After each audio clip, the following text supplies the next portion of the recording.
Speaking of books, Brian, we know you've got one coming out, and we're debating what you're calling it. We thought Life of Brian, Confessions of a Goalkeeper. No, it's actually called The Lion's King.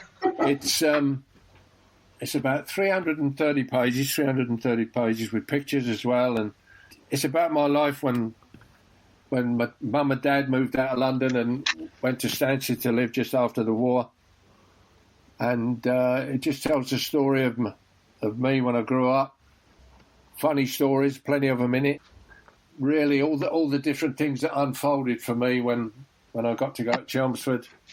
At that time, the Southern League was a very good league. I mean, a lot of old pros in there.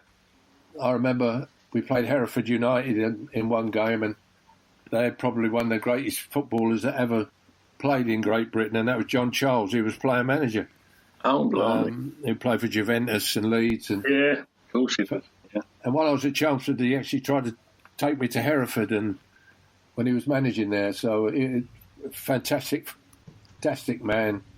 I mean, John Charles is, how many John Charleses are there? I mean, he goes in the same breath as Bobby Moore and Stanley Matthews, George Best, And it was an honour to play against him and meet him. And really, it just goes from there. And you need a little bit of luck here and there. I'd had a few knockbacks. I was told I was too small, funnily enough, when I was at school. Fair enough, I was about 5'9". But there were a lot of goalkeepers about that size. He was about 5'7", wasn't he? No. Well, round his waist. I'll have to cut that bit out. No, I just spoke to him, actually. Have you? I spoke to him earlier. He's a very good friend and his family. He won't. We always have a laugh. And he's lovely.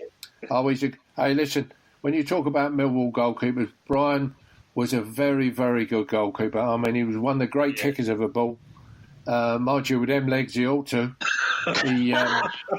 But he was an excellent goalkeeper in, as we say, the tradition of Millwall goalkeepers. So the book really is about my life. And what happened in it took about just over a year.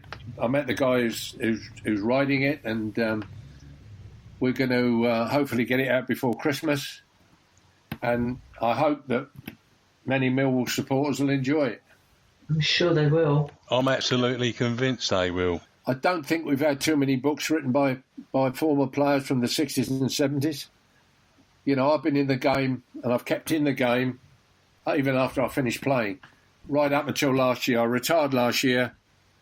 That's 56, 57 years I've been in the game. So yeah.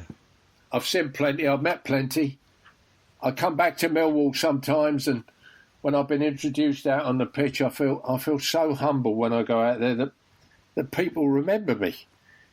I mean, small kids, my granddad told me that you was a good goalkeeper and all this kind of stuff. I mean, is there any other club that respects its players as much as you do down the Den or the New Den or whatever? If you can win those fans over, somebody said to me, win them over, you got them for life.